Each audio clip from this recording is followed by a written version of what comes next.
Good evening. My name is Ryan Cam, or Antonio Banderas for this particular stream. That's Jacob Collins there.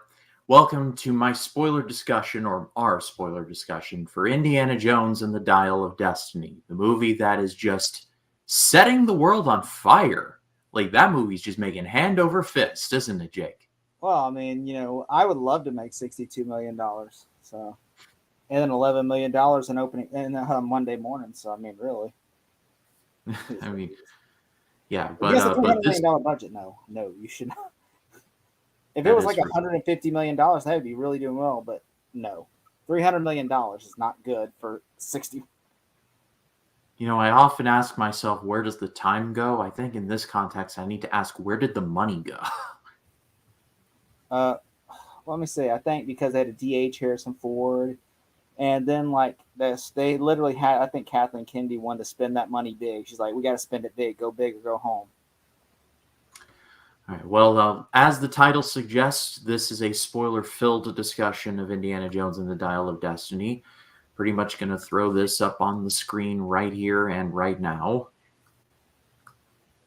This is officially a spoiler warning. We're going to be talking about this movie in depth, talking about pretty much everything in this movie, warts and all. So if you have not seen the movie, abandon ship now. I've got a spoiler-free review on my channel. I'm sure Jacob's going to have one on his channel tomorrow morning. Mine drops tomorrow morning, and Jacob's channel is going to be linked in the description of this video. Go give him a subscribe there. So if you do not want to have the movie spoiled for you, go see it first or check out both of our spoiler-free reviews. But before we jump into the movie proper, Jacob, how are you this evening? I'm doing well. I cut myself earlier. That's why I have this on. But other than that, I'm doing fantastic. And I really appreciate you having me on your channel again. I know Jacob Martin had to beg you to let me on because he's like, dude, this dude's just so freaking crazy. Well, you're the right kind of crazy. But one piece of house cleaning before we dive into the movie proper, just a bit of an announcement. I'm going to be on Jacob's channel tomorrow night for a watch along, and I believe it was last month. I was reacting and suffering through Vampire's Kiss, the infamous Nicolas Cage movie. Well, now I'm back on his channel, being Jacob's channel, pronouns pal, to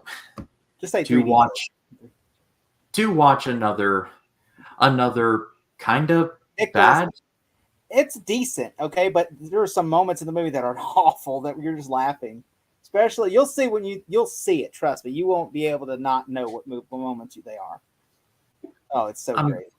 We're going to be watching the remake of Bad Lieutenant starring Nicolas Cage, so that's going to be a lot of fun. I really do enjoy being with Jacob Collins and with Jacob Martin, so even if the movie is not great, it's going to be at least be a fun time seeing me and us reacting to some Nicolas Cage insanity. But Brevin is in the chat. Hello, Brevin. The third act is not the kind I would want for a final indie film, but the best I can say is that there's no CG aliens or flying saucers. Oh, we're gonna get to that, don't you worry. But yeah, I think it's time we dive into the movie proper. But subscribe to my channel, subscribe to Jacob's channel. I know how to point. But let's dive in proper. First, Jacob, why don't you kind of talk about general things? Like, what did you think of the movie? Like it, hate it, thought it was just okay? I liked it. I actually liked it. I mean, yes. Was it great? Again, I am the same guy who thought Indiana Jones and the Kingdom of the Crystal Skull was great. So I mean, that movie is nowhere near like the rest of the movies. Like 1 through 3, it's like 1 through 3 is like up here, 4 is like way down here. But I've often said, and I said in my review, that movie had moments where like, all right, I like that. So I generally could like point to things and say that I liked that. So I can see your defense of Kingdom of the Crystal Skull being valid. Oh, for sure. But here's the thing. When I grew up as a kid, I did not like Indiana Jones much. I didn't love it until Kingdom of the Crystal Skull came out. Kingdom of the Crystal Skull was kind of my introduction to Indiana Jones. Like I saw bits and pieces of the opening to Raiders when I was a kid, but I never watched it up until 2008. You know, and yes, I know everybody's gonna say, "Well, you gave Jacob Martin shit for like not liking superhero movies until he watched The Dark Knight." I'm like, yes, yes, I did that. Okay, and so yes, you give me shit all you want about not liking Indiana Jones until 2008. So everybody give me shit for that. But yeah, I did not like it until I saw bits and pieces of Raiders, and then I saw Crystal Skull full through in the theater, and I loved it. And then, of course, I bought with my birthday money because at the time when Crystal Skull came out, they had a lot of merchandise for the movie, and they had all three movies in like a box set. And so, like you could buy those, and I bought those, and I watched all three movies back to back, and I loved all three movies. And I just watching this movie, I really liked it, but there are things I did not like. Just like Crystal Skull, I liked it. There are things I hate in the movie, like the waterfall sequence. I think it's stupid in Crystal Skull. Yeah, I honestly like the whole nuking the fridge part kind of takes center stage in the what the hell was that territory. But that was not meant to be in the movie. That was meant to be in Back to the Future. But Robert Zemeckis had the decency to say no to Steven Spielberg. Yeah, and if you can believe it or not, Kingdom of the Crystal Skull was supposed to be even stranger, but that's a whole nother story for a whole nother time. So diving into Dial of Destiny proper, kind of going in a bit of a loose chronological order, the movie starts, and you were actually DMing me about this before we started. I was kind of wondering what they were going to do because the running tradition was when they showed the Paramount logo, we would dissolve into a mountain or a gopher hill or something or other. But here they didn't do that because, well, Disney owns Indiana Jones now. But I and you pointed this out to me, I did, in retrospect, like what they did with the Lucasfilm logo kind of dissolving into a lock on a car door, and then they open the lock and they throw us into the action. I did like that. I thought that was a nice touch. Yeah, and also I pointed this out to you, didn't I? I hope I didn't say the wrong. I pointed this out saying they use the Disney logo. They never do that. Like even with Marvel or Star Wars, they never use Disney. And I was thinking it could be one of three reasons. It could be my biggest fear is like, oh, Disney's trying to dissolve Lucasfilms back into like, oh, you're just a division of Disney now. Used to Disney would be its own studio and not just a division of it. Like, because that's what Disney's famous for. It's like, okay, Marvel's its own studio, Star Wars is, Lucasfilm's its own studio, Pixar's its own studio. It felt like that's what they were trying to do, like trying to say, no, Lucasfilm's going to be an R division. It's no longer its own. But then watching it, it could have been they went to Cannes Film Festival and they don't want people to think this was Paramount's movie, that this was their movie. That could have been it because they did go to Cannes with it. So that could have been the reason why they put the Disney logo up there first. That's what I think, at least. Yeah, Cannes weird. I mean, I think there's a part of me that would like to go one day, but I remember hearing a story about how when they showed the movie Drive, which starred Ryan Gosling and directed by Nicholas Winding Refn, it's an awesome movie if you all haven't seen it. I've seen it. I own it on Blu-ray back there. They literally walked out of that movie. So I'm not entirely sure what is in the water in Cannes, France, but again, another story for another time. I think it was a mistake. They didn't walk out the Brown Bunny, but they walked out of Drive. The Brown Bunny has literally a real scene of a girl giving a guy a BJ in the movie. Okay, that's a real scene. It was a boyfriend and girlfriend, that director, and that happened in the movie, and people actually got pissed off about that because it's a real scene. It's called The Brown Bunny, and it got booed at Cannes Film Festival. Stars Chloe Sevigny. The Brown Bunny at Cannes, and people were mad because that scene when the guy actually, it's a real scene, and people were like, the girl's like, well, we were dating, that's why I did the scene. I'm like, are you freaking serious? Oh, I've heard of this movie. I remember because I believe Roger Ebert said this was one of the worst movies he ever saw at a film festival or something or other. Because everybody's mad because of the fellatio scene. They're like, it's a terrible movie. But that's like people were more mad at the fact that that's a real thing. That wasn't a fake or nothing. And I'm like, are you serious? And like Cannes also is premiered Halloween Kills. Oh, there. That scene literally has like Michael That was Myers not me. offing a bunch of firefighters in a burning house. Like, what were these people thinking that like these posh film festival people would be into It's that? not your audience, dude. South by Southwest is your audience. Yeah. Like if Evil Dead Rises would have went to Cannes, that would not have been well received. No, it wouldn't have. But I think, and from all the reviews I have seen, I feel like the first 20-ish minutes of the movie, being Dial of Destiny, has been the most like saying, you know what, that was actually pretty cool. And even though I point out a lot of problems with this movie in my review, I will go on record saying the first like 15, 20, 25 minutes of the movie, it was actually pretty good. The de-aging has been like the biggest headline coming out of the movie. Well, it was going into it, I should say. And with the exception of maybe like 2-ish scenes where I'm like, could have cleaned that up. The rest of the time, I thought it was fine. Good. I thought it was. It almost felt like a deleted scene from the original trilogy. Yeah, and it really, I really liked how they kind of said it. I believe I didn't think they gave a year, unless my memory is foggy, but I know it's set in '69 in the where the movie primarily. No, there was a date. There was a date. I think it was like 1948. It said 1948 or 40. No, it couldn't have been because the 44. war was still going on. Or I believe someone said 44, but regardless of that, kind of in the last days of World War II, let's just say like December 44, Battle of the Bulge, the last like few gasps of Germany and the Axis powers and all of that. I thought that was a very nice little touch because I don't know if you all have seen the movie, Jacob. You've seen the movie called Monuments Men, stars George Clooney, Matt Damon, with the paintings where they got to sneak the paintings out. A bunch of his friends. Yeah, well, the Nazis literally stole like tons and tons of artwork, and so I thought, and yeah, burned it. Yes, I thought that was a nice touch in this movie to kind of play into that because that's what they did. We have historical evidence for that. Somehow George Clooney, imagine George Clooney's under there while this is all happening. Him and Bill Murray are stealing paintings.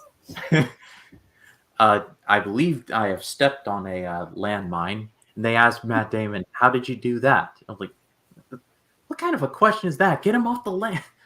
Get him off the landmine, guys. But yeah, but the action sequence that leads throughout this whole thing is fun. But I feel like the one thing that really took me out of the movie the most was the bomb. When the bomb gets dropped into the building and it drops so slow through the floor. And I'm just sitting there like, I'm not a bomb expert or anything, but these people should be toast by this point. And especially Indy, because he's in a noose. He's like got his hands tied behind his back. And when the bomb explodes, he just like bounces around and like lands. It's like, this man survived a nuke in a fridge. He should be able to survive a nuclear bomb. Well, I guess you got to start somewhere, I guess. But that just took me out of it for a second. I'm like, there is no freaking way. And as I've said, Indiana Jones, these movies kind of play fast and loose with logic. There are certain moments where I'm like, yeah, there is no way in a traditional sense Indy would make out of that. So being as forgiving as possible, there's no way that Indy would have made it out of that. The bomb was falling so slow, I could almost read the numbers in the paint on the side of it, like U.S. Army, serial number. Like, I could read that. You should not be able to read that because when you see that, you're dead. Yeah, exactly. Also, Sorry, go ahead. No, you go ahead. Finish up what you were saying, man. What's up? Not just like turn into a wacky waving arm flailing tube man, just like down there like that. But the scene I call bullshit on is the airplane sequence when the girl's on the airplane. She's like going, the airplane is going as fast as it can to get up in the pouring rain, in the dark, on a motorcycle, no goggles or any kind. That fuel would blow your freaking motorcycle. I don't know if you've ever flown on a motorcycle, rode a motorcycle, Ryan, or been around a plane. But a motorcycle would not, first off, not have enough speed to get on that airplane. That airplane would automatically, Fast and Furious 6 is more logical than on the airplane sequence in that movie than it is in Indiana Jones in the Dial of Destiny, because she gets on. And also, I also had the same issue with Captain America, the first Avenger, when he was able to get on the plane. I was like, there's no way he would have been able to do that. I mean, I could be forgiving somewhat because it's done in like the Red Skull's like supercar, which has like nitrous oxide and all that, so I can kind of be forgiving. But I do see your point. It's like it's ridiculous. But then again, I mean, there's magic in Captain America, so I mean, really, that's a good point. Yeah. There's that magic in Indiana Jones too, apparently, because. Oh, we'll get to that. Don't you worry. But in talking about like the discussion around the Shaw family and Helena Shaw, and we'll get to her in a minute. Seeing Toby Jones, and I like Toby Jones in most of the things that he's in. I thought it was very rushed that they introduced him as like Indiana Jones's friend into this, when in reality, Indy's got quite a few friends. We see one of them in Sala. And I'm not saying that you should like de-age John Rhys-Davies and have him in there, but it felt very contrived in order to get Helena Shaw into this story somehow with Toby Jones's character being her father. I just thought it was too convenient. Who was the guy? I forgot. Indiana Jones professor, his best friend that he Abner Ravenwood. Abner Ravenwood. Yeah, no, it was not his professor Abner Ravenwood. It was the other one, Marcus Brody. Him, yeah. I was Marcus Brody's daughter. Yeah, I was thinking the same thing. Like, surely Marcus like had time to have a family at some point, but like say my father Marcus Brody like passed away because the actor who played Marcus Brody is no longer with us. Rest in peace. So it was like, but he spent his entire life looking for this and like have Marcus Brody's daughter. But no, it's like this character who we're supposed to buy has been Indy's friend for like 20 years. Like, just comes completely out of nowhere. I just didn't buy it. I kind of buy it because every movie he's got another friend helping him. Like, remember the last one? It was the Ray Winston's character, who was a triple agent. And then of course, I was not a big fan of him. And then in the last movie, remember he had his dad helping him, and then the movie before he had Short Round helping him. And the movie before that, he had like Frank Marshall, who was the producer of the movie, helping him with. That's true, yeah. So, okay, I can kind of see a point there. it just felt like a means to an end rather than a natural, like, oh, we've been friends. I don't know. I guess I wanted to see more out of that, and I just didn't. But like I said in my spoiler-free review, the de-aging on Mads Mikkelsen, I thought was the best part, like, visually wise. I didn't even think they de-aged him. I thought they just put makeup on him. So I'm like, he looks great. Yeah, Mads Mikkelsen is someone who always shows up to work, like, no matter what he is in. Like, he always puts in a good performance. He's my favorite part of this movie, by a lot. Yeah. He's my favorite Hannibal Lecter. Oh, interesting. Not even Hopkins? No, I think Hopkins plays it one-dimensional. At least Mikkelsen, I feel like there's a good and evil where you can actually believe he's trying to be good and evil. While Hopkins plays it one note, like he's just like a monster and you can't trust him. Well, I definitely need to rewatch Hannibal. I've been itching to. I believe it's on Peacock or Netflix or one of the services, but I've been really itching to rewatch it. I think it's on Hulu again. Oh, it is? Oh, well, yeah.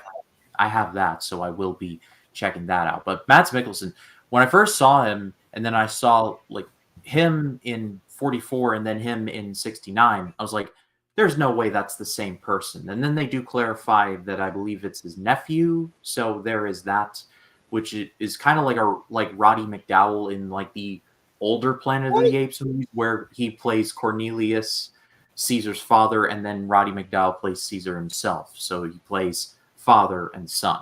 So like Mads Mikkelsen plays uncle and nephew in this movie.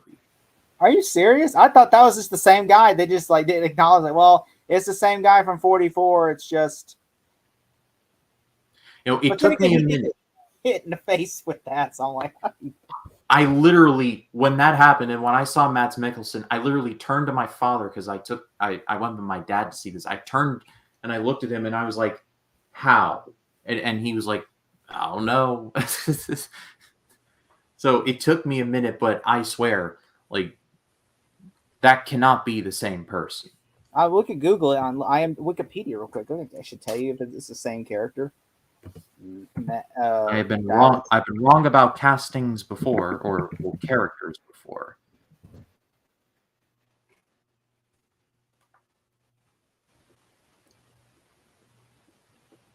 We're fact checking it, everyone. Hold on. Fact check. We should have a binger if all right. Yep, it's the same actor. It says Jorgen Voller. Wait, same guy? Yeah, he plays Jorgen Voller, a former Nazi during World War II who has been hired by NASA to seek and use the Apollo moon landing program for his own gain.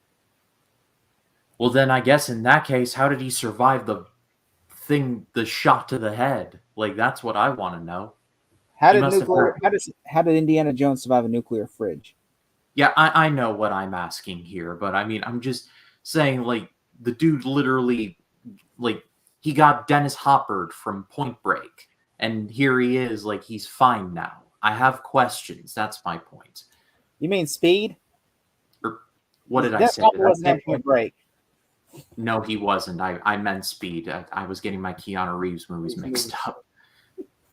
But anyway, we then cut to 1969.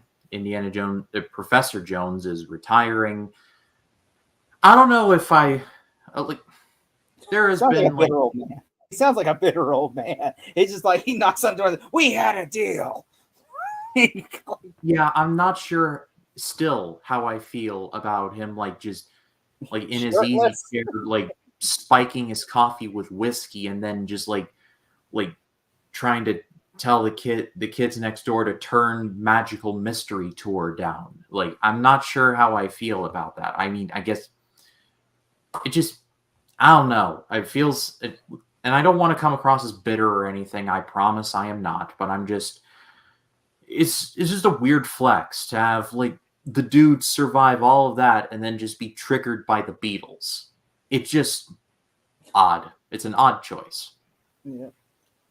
Also, I also hated the fact that like he doesn't work at Cambridge anymore, like the college he taught at in the first 4 movies. Instead, he just works at like a community college. I'm like, man, he must have really had some bad choices in his career. Yeah, there's a weird bit of retconning in this movie because remember at the end of Kingdom of the Crystal Skull, he was made dean of that college. He took over back on their decision. He took over Dean Stanford's position. He was married to Marion Ravenwood. They're separated in this movie. Mutt Williams dies in Vietnam. So, like, I guess it's one of my biggest disappointments with this movie. It's like a middle finger to Kingdom of the Crystal Skull. It's like this, like James Mangold did this to Steven Spielberg when he's like, "Hey, Steve, this is what I think of Crystal Skull," and it's like. And then Steven Spielberg gets the last laugh in the end, really. Because he's like, I didn't make this movie. Yeah, I just produced it. I just cut the check. So next time Lucasfilm needs me, James, you're not going to get a call. I am. And I'm going to say no. But that's a whole nother thing. But yeah, it's just, and again, Crystal Skull, that movie has its foibles for sure. But it feels like an Indiana Jones movie. It still feels like an Indiana Jones film. Yeah, it felt like a definitive ending to this character. Indy got the happy ending. He married Marion, finally. He took on Mutt as his son. It seems like they were going to pass the torch, and he's like, yeah, not a chance. That was a very sly bit of booking there. And then it just feels like for the sake of trying to make money, they just undo all of that, and they have just Indy regress instead of progress.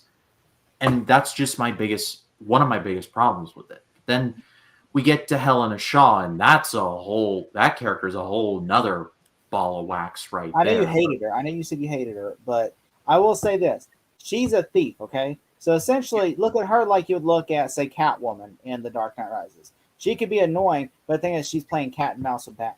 So if you look at her like this, she's playing cat and mouse with Indiana Jones. It's like, yes, I'm a thief. Okay, she's just a thief that, and Indiana Jones is trying not to, like, he's just trying to, like, really, it's like she roped him into all this, and then basically he just kind of unwillingly joined because it's like, like he was just being bitter, and this kind of brought him like I think this kind of is like he, like in the other movies, he kind of chooses to do this, while in this one, like for even in Crystal Skull, when Matt Mutt finds him, he chooses to go find the Crystal Skull, while this kind of is like, I'm just roped into this. Yeah, and let me just say, I don't hate this character. I just think there is a bit of hypocrisy with this character, with her whole thing about like the ideology of stealing and just the whole rant of I'm self-sufficient, I've got things under control, when in reality it's later revealed that she's sort of kind of married to a random like Arabian prince, and she's got gambling debt up to her eyeballs. Like, yeah, Indy is a bit of a thief too, but at least he doesn't have gambling debt, as we are aware of. He's Robin Hood. He steals from the rich and gives to the poor, kind of thing. Like, he steals and gives it to museums. He's not a thief, as in like he steals and tries to sell it on the black market like she does. His mantra is, "It belongs in a museum." That's like the thing that he lives by. And she's kind of a bitch too. Yeah, and again, I don't want to come down too hard on Phoebe Waller. That's one of my notes. Is she acts like a bitch in the whole movie. Like, come on, you're. Again, I don't want to be that guy, but I feel like Phoebe Waller-Bridge did a good job performance-wise. I just think the writing just let her down. And I feel like that is a very common theme with very recent Lucasfilm properties, and we're not going to open the can of worms that is... Oh, and I have one problem, and this isn't the movie itself. Don't you feel as though people were bashing this movie? And I feel bad because before they even shot a single frame film, remember, like all these YouTube, I'm not going to say which ones, and this is, I shot this in my react knowledge. It says, it made me mad is that people were not going in this with an open mind. They were going in as to where I'm going to hate this movie. I'm going to say F you to James Mangold and Phoebe, especially Phoebe Waller-Bridges, who's like, I'm just an actress. I had nothing to do with this movie other than, hey, I'm an actress. And I think people remember. I remember that one tweet that one guy made that was like a YouTuber made, where and the director called him out by saying, like, he says, because he was mad because he says Harrison Ford is 80. Reason why this movie's gonna suck. And he tagged the director, and it was like, 1, Harrison Ford is 80. B, Steven Spielberg and George Lucas are not involved. And C, this movie is not going to be as nearly as good. Like, just a bunch of reasons why. And then the director finally replied back and just called it and put him in his place. And I'm just like, why would you even say that? He's going to see this. And he's just like, and he literally, and people were defending the YouTuber saying, well, he is being an asshole. I'm like, you're telling a director, oh, you're going to suck at your job before you even do anything. I mean, that to me would make me mad too. It's like, I wish people would just go and see the film. Like, all these people, like, I'm not seeing it because it sucks. I'm like, watch it. It's called forming your own opinion. It's people on YouTube. I mean, what do you think they're going to do? You think they're going to go like, this is the same people that listen to other people's views. And then, like, have you noticed that in YouTube, if you leave a comment and your comment is, I hate this movie, then all the other comments in the section are going to be like the same as your opinion. And then the one that doesn't have an alternate opinion of yours is going to have a negative opinion. They're going to harass. I'm not going to name the names of these YouTubers, but I have a feeling if y'all are watching this, you know exactly who we're referring to. Oh, for sure. They're cornerstones of that kind of content. But yeah, I think this is as good a place as any to like go back to Mads Mikkelsen, to Waller, and his various like agents. Like, I remember like going into this, they're wannabe Nazis. Yeah, the sort of the NOTZIs, the Neo ones. Is that what they were called back then? The Neo ones? I don't know. They go by so many names, but anyway, I call them the wannabes. This group, I could care less about this group. When the agent, and I cannot remember her name, but when the agent like sees like that they're turning on her and in reality Waller is evil, I'm just like, this turn could be seen from space. Like, what are you? You're supposed to be working for the CIA. You're supposed to be smart. What are you doing? You could easily see when they shoot and kill the Indiana Jones is like, one of his bosses. When they shoot and kill one of his bosses and the secretary, you could easily see like, and she's like, put your hands up. I'm like, and you don't like shoot him or arrest him. You right then and there could figure, okay, these people are probably going to kill you later. For real. And then to top all of that off, and I guess is a good place as any to talk about that, it seems like Indy is pinned for these murders and nothing is ever brought up about that ever again. Like at the end where everything has happened and we're getting there, we promise. After everything has happened, he wakes up in his New York apartment. I'm like, how did he get back into the country? Isn't he supposed to be like wanted for these murders? How do you even get in the airport? That confused me too. And maybe I'm just used to what airports are like nowadays, but I guess they were playing just fast and loose with airports nowadays. Just like, there's the plane, just go right on in. And like, y'all, like, is there like a guard there, like doing something? And Sully even yells his name. He yells, "Give him hell, Indiana Jones!" And I'm like, well, then he's going to jail now. He just screwed him. If I were a cop, I'd be like, freeze! It'd be like, he's right there. Freeze! Hold on. Also, he doesn't use the whip that much either in this movie. No, he uses it like once, precisely once, in the scene where he's like, "Get back! Get back!" He's like, oh. And it's like, kind of devaluing the whip there, guys. Just saying. Like in the last movie, I know we keep going back to last, but we're just saying, if you look at the way Spielberg always used the whip in unique ways, there's a purpose for the whip. There is no purpose other than it's just a side piece for him. Yeah, exactly. Like it worked. He uses it more than any weapon. Like it's his go-to, and he uses it once in this movie as like they were filling a quota. Like he's got to use the whip at least once. There's our one. All right, next. So I don't know, kind of frustrating on that one, but they haven't used the theme that much in this movie either.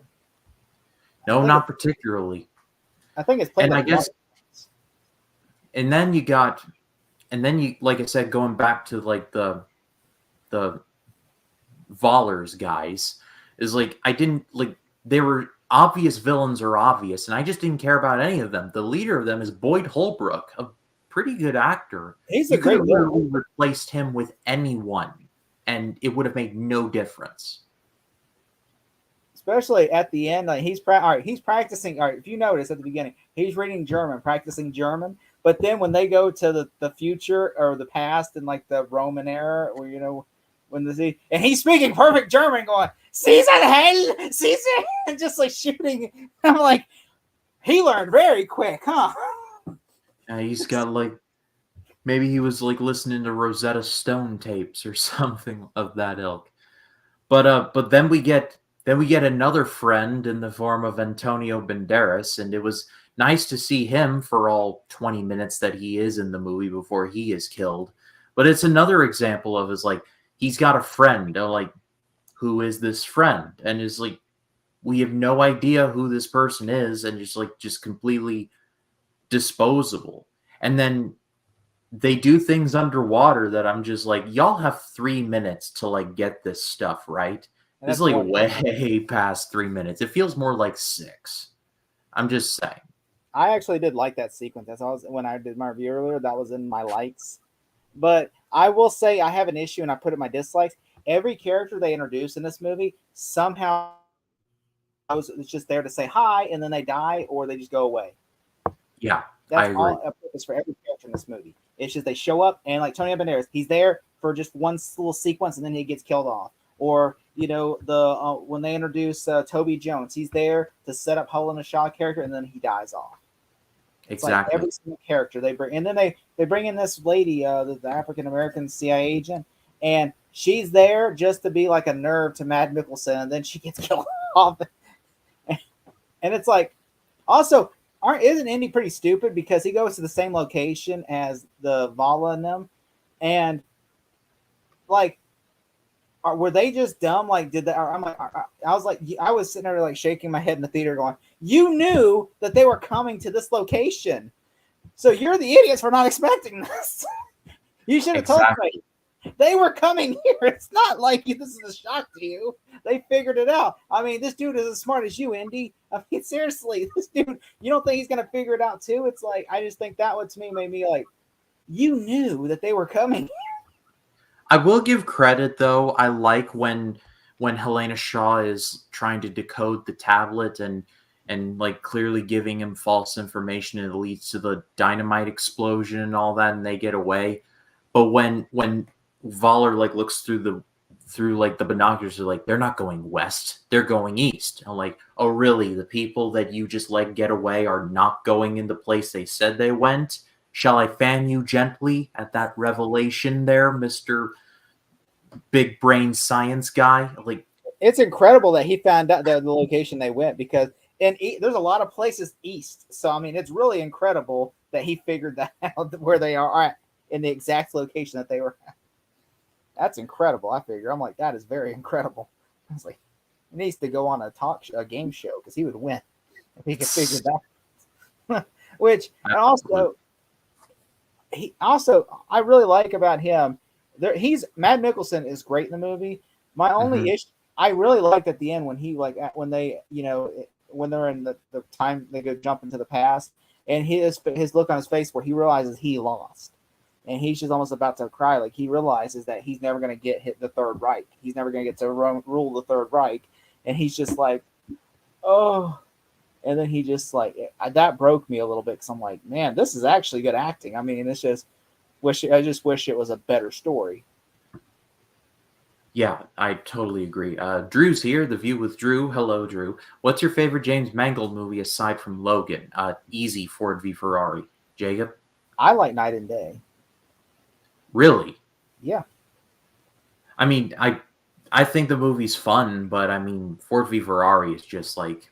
Ford v Ferrari is good, but I also like what's it called?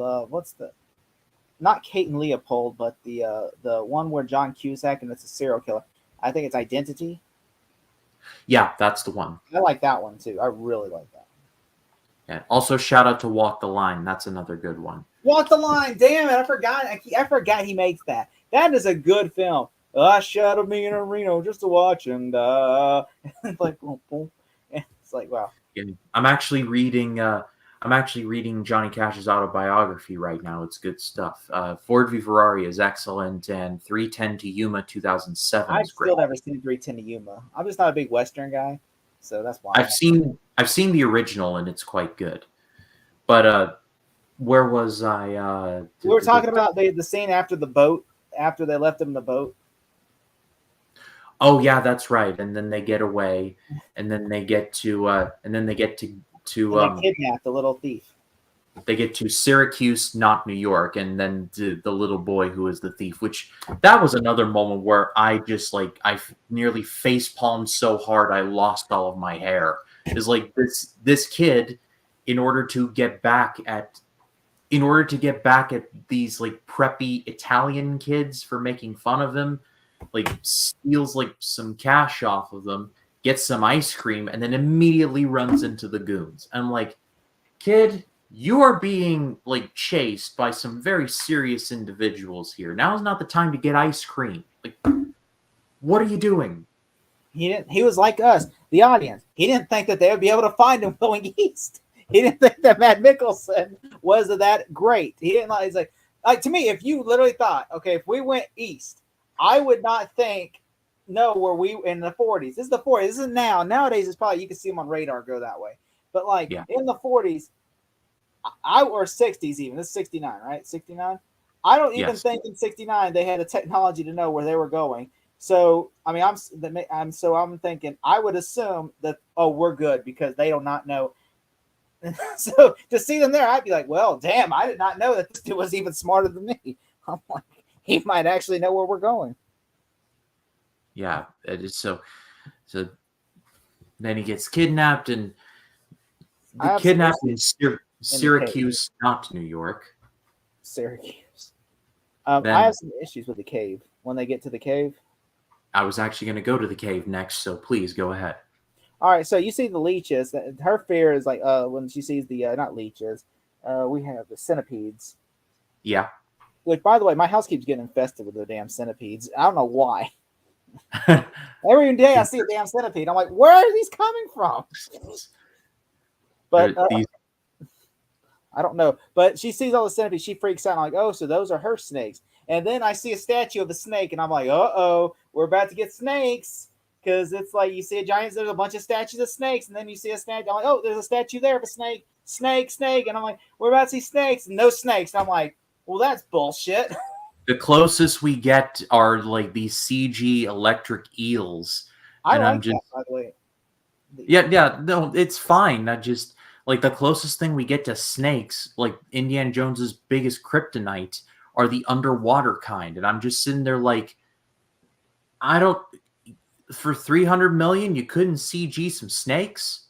Like, some snakes. Like, come on. They can CGI a snake statue, but not a snake. Apparently. Also, I've noticed this. I was sitting there thinking about this, watching the movie. I'm like, okay, in every movie, Steven Spielberg has to have some kind of creature, like bugs. Like in the first film was snakes, the pit of snakes. Second film, it was all the bugs, like, in the Temple of Doom. And then third film, I don't know what the bugs were. What was in the third film that was like all the big... I don't know what was in the third film. I think there was like spiders or something like a room for when they go looking for the... Last Crusade, it was rats. Rats, okay, the rats. And then in fourth one was of course, in ants. Big damn ants. Move on. Go. And then kills. I'm not gonna lie, I was like, well, you know what? At least they kept that tradition going of like, oh, we gotta have some kind of creature-ish animal in this movie. And I was like worried. I was worried that they were gonna like and when I'm watching this, I'm like, there couldn't have been a snake in there. I mean, there's a snake in almost every film.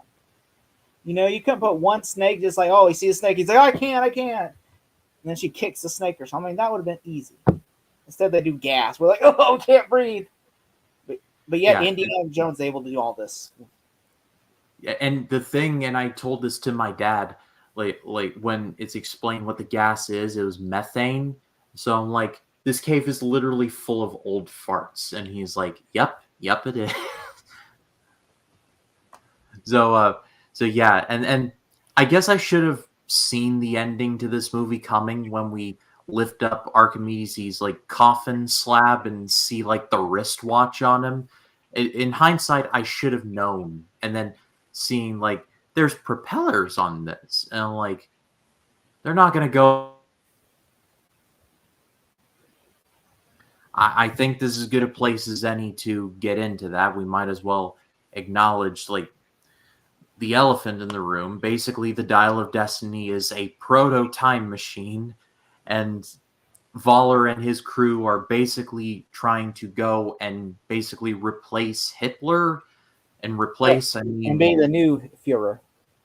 Yeah, and instead they ended up going to like 1200, like the Battle of Syracuse, and they actually meet Archimedes.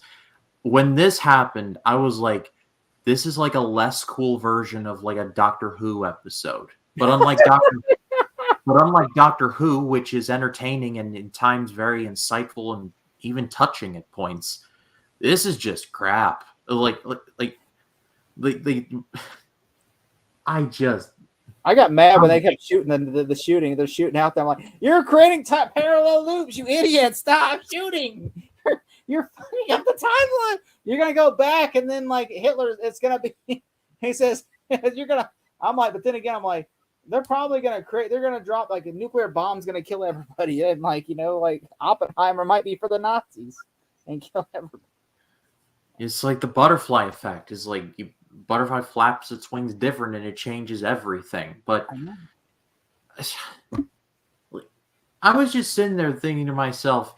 And this was the point where the movie just nearly completely lost me, to where it was like, there's no way, because again, kind of going into it, Indy decides that he's loved history so much that he might as well live in history, and basically going to become roommates with Archimedes. And Helena Shaw's like, yeah, you're not doing that. And Indy's like, yeah, I've made my bed and I'm living with it. And when it happened, like when this discussion first was on the table, I was like, there is no way that they can leave this series off on such a payoff like this. And then I think Helena Shaw became the chairman for my entire audience. He's like, oh, and then punches him. Next thing you know, he's in his bed in his apartment. I thought he was gonna die. I thought he was gonna die. Like that, I almost think that would have been a preferable option to have him just become like Archimedes' best friend. Like what? Like what were they even? What was in the water in the writers' room where it was like, all right, first then he's gonna meet Archimedes, and then he's There was gonna like want 5 to writers on this movie. Yeah, there were 5. It's crazy. Yeah, 2 of them were brothers. and which, yeah, it's like one was name was Jez Butterworth, and the other one name was John Henry Butterworth. That guy's got like 4 names. John Henry Butterworth. But here's the thing: I thought was going to go was he was going to go back in time and see Shia LaBeouf, like a CG Shia LaBeouf as Mutt, and he was going to just like, and then he has to let him die because of history. I thought that's what he was going to see Shia, and he's like, I can't save him. And he was just going to let him die, and he was just going to go and hug him or something and say, I love you, son. And like, but not tell him what's going to happen. And then he goes, and I thought, I was like, that would have made me emotional if he would have just like, he couldn't save, he lets his son die to save time. Between the two, that would have been the preferable option, but no, that's not what we get. We get off-brand, non-union, legally distinct Doctor Who, like Doctor Huh. So it's just also lame. Didn't irk you? I thought the movie was going to end with like this is what I thought. I was like, oh, what's going to happen is they're going to do something stupid where he's going to set the dial, and then when Mad Mickle, and then her and Indy are going to jump out the plane, and then that little boy is going to capture him. They're going to fall on top of the other plane, and they're going to pull him away, and then Mad Mickelson's going to go through the time loop thing, and then it's just going to disintegrate all of them. And Mad Mickelson's going to have a cool death where his whole body disintegrates in front of him as well, all the Nazis. And so, but nope, that's not what happened. They go into 30s. They go into they go in like the 10,000 BC era, or during like just a ridiculous thing. I'm like, oh god! I was like, oh god! I liked it. I was like, I was not expecting that. Easily the lamest Indiana Jones villain death of all time, because in Belloc, his head literally explodes. In Temple of Doom, Kali is eaten by crocodiles. In Last Crusade, Walter Donovan ages to death pretty much. And his second hand Dietrich basically falls off a cliff and is crushed by a tank. And then in the Crystal Skull, aliens like melt her mind and make her Kate. Her mind is literally blown. And in this is like he gets shot a couple times by like arrows or something. But then he dies in the plane crash. He dies in the plane crash. Which I'm like, I was expecting a cool death. I'm like, oh, what's the cool death? Is he going to dissolve or something? Is he going to pull it down? It's going to make him dissolve, and you'll see a skeleton going like, nope. Plane crash. We didn't even get that. You see a core. I thought he was going to get up. I legit thought, like, when they find the watch, he was going to get up, and then I'm like, oh, he's going to get back up. We're going to see his all messed up face. Instead, he just stays there, dies. I'm like, really? Like, Steven Spielberg would have done something cool, I would have said. If he was directing, he would have did something. For sure. Like, oh, we got to have him stand up, and then his eyes maybe his eyes in arrow shoots his eyeballs out or something. Yeah, and the thing about the villain deaths in these movies is that they're symbolic. Basically, it's the inverse of what the villains want. So, like, Belloc wants to see the face of God, sees a demon instead. Kali wants to harness the power of a god, the god of Kali, and instead it basically turns on him and makes him fall like the Sankara stones, like heat to the point where he loses grip of them. In Last Crusade, Walter Donovan wants to live forever, but instead ages at the speed of light and ages to death. And in Crystal Skull, Dr. Spalko wants to have all of the knowledge, and all of the knowledge basically blows her mind, literally. Like here, it's just plane crash. Like, I guess I was expecting something maybe a little more creative. I wasn't expecting. Hey, what do you think? judging him, if you have not seen the movie, what were you thinking that Mad Nicholson's death was going to be like time kills him? I honestly don't know. I mean, as like maybe he's like stuck there for the rest of his life and there is no vol. I don't know. Like I come up with like half baked scenarios. Maybe they do go to the 30s and like maybe a CGI like Adolf like takes care of him as like a oh, you want to replace me, huh? Well, there you go. But I don't know if that would have worked either. It I feels like a thought time was going to kill him. I thought he was going to do the dial, and dial was going to age him up to where he's nothing but a skull. that would have been repetitive, but I mean, I think that would have been preferable. But I just, whoa, like I'm just tired of talking about. Which what are some things that you? What is the thing that you really liked about the movie? That I know we could talk about all we don't like. What is something you really liked about the movie?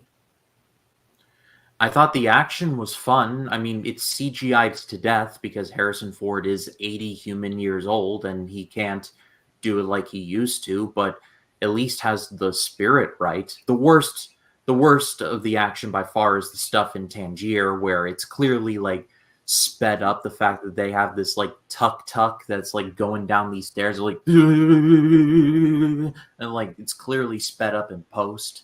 That part was very cringy, but the rest of the sequences I thought were fun. Like I liked the New York chase. I liked Indy riding past the Apollo 11 astronauts. I thought that was a lot of fun.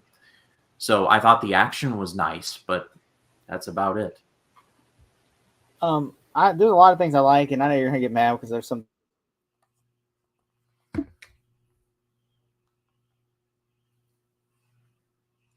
Jacob, you froze, I think.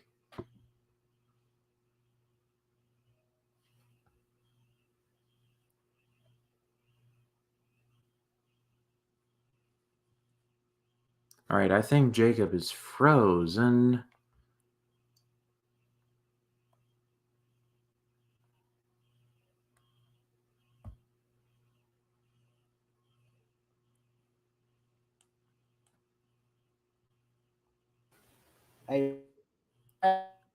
Oh, there you are. There you are. That's good. So what I was gonna say is I did like the acting. I like the villain. I kind of felt like I did like the chase in Marigo. I do like the underwater sequence, especially when they cut all the ropes. And I like the third act with I like the time travel thing when they go time travel back. I do kind of feel like history killed him in a way, even though like I know it could have been betterly done. I did say the stuff I did like in my original review. There are things I disliked, like the killing off of Mutt and Sala not going with Indy. Like literally, you have Sala just there and he doesn't go with him, even though he brings a freaking passport. And I think that would have been much better than that little thief kid. And Mad Nicholson's not getting the death after, not getting what after, he's not getting a great death like he should have gotten. No shakes, no snakes when they enter the stat, even though they're snatching the snakes.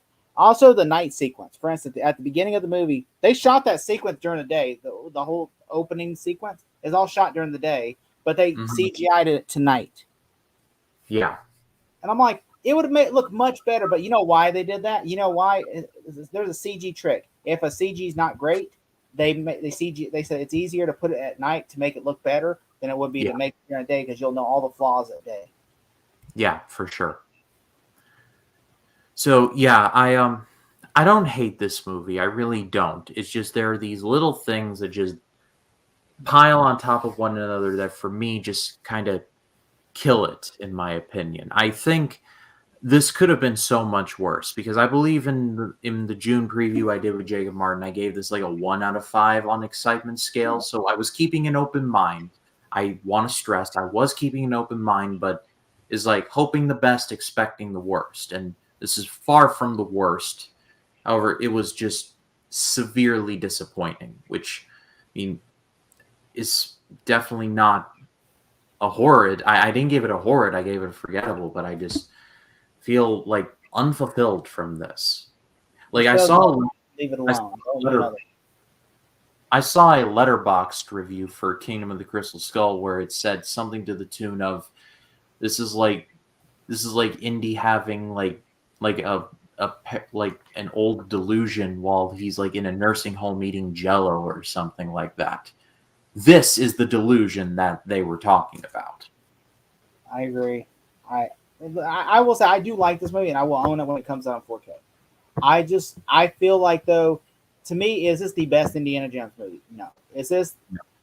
I have a buddy of mine literally texted me after he saw this and said, "This is my third favorite Indiana Jones movie." And I'm like, "Really?" And he goes, "Yeah." He goes, "I just like Indy with doing it with Nazis, you know." And I'm like, "Let me specify what he said that." Andy's like, you know, round. He's not doing it. He's not banging Nazis in this movie. No, I got it. I got it. He said he just likes it when he has Indy and Nazis as the villain. And I'm like, but if you look at it, every film, the reason why I mean, like me and Ryan have a disagreement about this. I don't like the third film as much as the first two. Ryan loves the third film, Last Crusade. Ryan loves Last Crusade.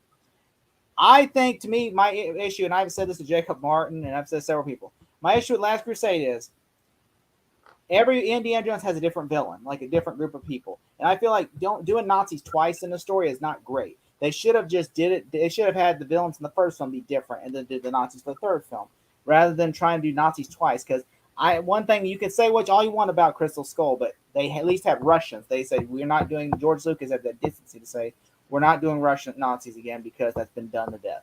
And so I feel like in this one they just do wannabe Nazis. They're wannabes. They're not even. They're wannabes.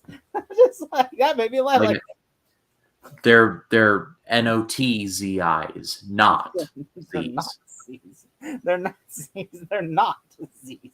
No, we're not Nazis. We're Nazis.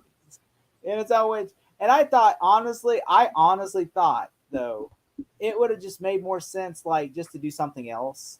Like to me, actually, it would have made more sense if the Russians were in this movie, and you know. But that was my biggest issue. It wouldn't have been made more sense if it was government agents and Crystal Skull looking for the skull, and they were after Indy the whole movie. Wouldn't it have made more sense if that was the case? And then there were Russians in these movies. That would have made more sense.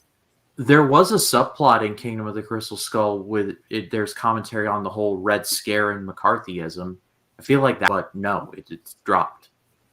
Which I will say, I just feel like if I had to rank them, I would say honestly, this is my least favorite of all of them. That I would say Crystal Skull, because I said the reason why I say Crystal Skull is better is because Spielberg, it feels like an Indiana Jones movie. Crystal Skull does, and I can watch all four of those movies back to back and feel. And I know you said in your review, like if you're feeling spicy, watch Crystal Skull. Feeling spicy. I would say those are four movies. That's a completed story. Even I know people like the third film. like. I get it. The third film's great. I mean, there is a scene. I love the scene, like the whole tank sequence in the third film, where like the Nazi guy falls over, and, you see a dummy in a tank. Where I was like, and I'll be the first to admit that the effects on that whole thing are not great. Where you see his face coming in super quick, and you can clearly see like the dummy that they use, like the actual like dummy that they use, like being crushed by the tank. So yeah, I'm not saying the movie is like perfect, like 12 out of 10 masterpiece, but there's so much I love about it. It's a great story. Yeah, exactly. And I do like the movie. I'm just saying I prefer Temple because Temple's edgy. Like I'm just like, is this completely different? But I think, like I was telling because somebody was asking me, "Are you crazy? Why do you like Temple of Doom better than the Raiders?" I'm like, because Raiders feels like Batman Begins. Temple of Doom is the Dark Knight because it's a completely different movie with a completely different story that has the same characters but they're doing this in a different way. It's in a different location, different setting, compared to if you put in the third film where it feels like it's a direct sequel. Where Last Crusade and Raiders, you can watch them back to back because it feels like this picks up like 5 years later with the same characters doing the same thing, you know. And that's my issue. Is like, but I understand George Lucas said, well, that was the point because Temple set a prequel. Which, and you know, I will say this movie it's a good time. I mean, if you're looking for like an adventure film, like I could easily see somebody watching Jungle Cruise and watching this back to back. Oh, that would be an interesting double feature for certain. Dial of Destiny and Jungle Cruise. Yeah, but I think this is a good place to leave things off, like I said, I don't think this is my worst of the year. That's still Fast X. That movie I haven't seen insulted it yet. me. I still haven't seen it. I'm waiting for it to come out. Don't. And Vin Diesel screwed me on Fast 9. I'm like, you ain't. Everybody kept saying, "You going to see Fast 9?" I'm like, he screwed me on Fast 9. I'm not gonna. Like, no way. They're gonna get my money twice. Well, anyway, yeah, I thought Dial of Destiny was pretty disappointing overall. I am glad, Jacob, that you liked it. And like I said, movie opinions are going to differ on every movie.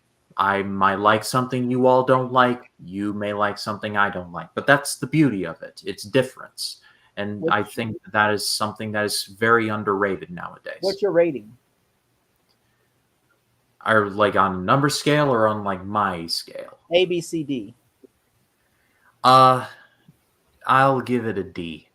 Because there's genuinely some stuff where I'm like, all right, I like what they did there, but the rest of the time, nah, it wasn't for me. I have to give. The only reason I have to give it a B because I left the theater with a smile on my face because I'm like, you know what? I like.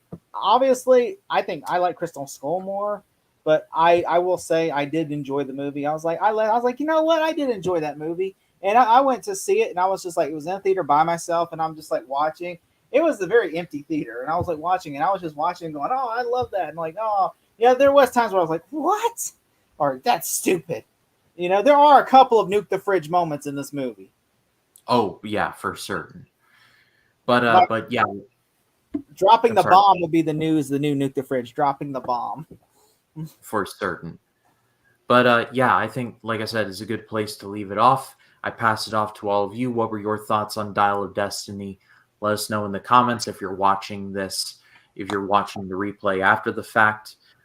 Jacob, it was a real pleasure to do this with you. I'm looking forward to tomorrow reacting to Bad Lieutenant Port Call of New Orleans. Outside of that, though, do you have anything coming up on your channel? Well, I'm dropping my reviews, non-spoiler review for Dial of Destiny tomorrow. And that's about it. We're doing that live. We're doing a watch party tomorrow at about 7 my time, 8 your time, and with Jacob Martin and Stephanie from I'll Buy the Popcorn. And so it's going to be us three. And yeah, definitely looking forward to that. Like I said, Jacob's channel is linked in the description. Go give him a subscribe, if for nothing else, to see me react to some very questionable Nicolas Cage acting. It's going to be a great time. But he's great. I still like watching you the last stream. I love watching you when the vampires kiss. There's a scene in the movie. I'm not gonna say which scene it is, where Ryan's watching. I love the one. Jacob, I'm watching that scene again. I rewatched the live just to watch that part, just so I can see you do this. Like it took me a while to find it. I was like, and you just go. That's worth $1 billion right there. That's worth it. I hope to see us reaction tomorrow. Like, that's great. Yeah, that will be Friday at 8 Eastern. Go give Jacob a subscribe so you can see my priceless reactions to that. But as for this channel, this weekend, I'm not really particularly enthused to see Joyride or Insidious: The Red Door, so I'm going to dedicate this weekend to doing my 5 favorite movies of the year so far and my cinema catch-up video for Q2, because there are movies I want to talk about that I have not had a chance to. So that's going to be at some point this weekend. I will let you all know when those drop. But I want to say thank you to you all in the live chat. If you're watching the replay, thank you so much. For Jacob Collins, my name is Ryan Cam. We will see you in the next one. You all have a good night.